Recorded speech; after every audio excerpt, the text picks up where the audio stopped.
Hello everyone and welcome back to another video from Apps Academy. In this video, I'm going to show you how to add layers within your edits on Snapseed.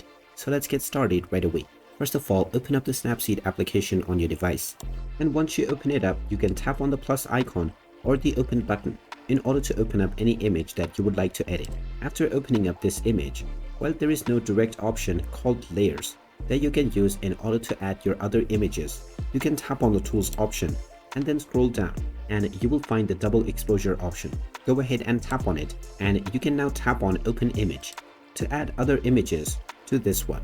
Once you add your image, you can drag and reposition, and you can also change the opacity level of this new layer. Then tap on the tick mark to apply your changes. And now if you wish to add another layer, you can go back to tools and the double exposure menu to add another image as your new layer. And you can keep repeating this process to add as many layers of images as you want. And there you have it. That is how easy it is to add layers onto your images in Snapseed.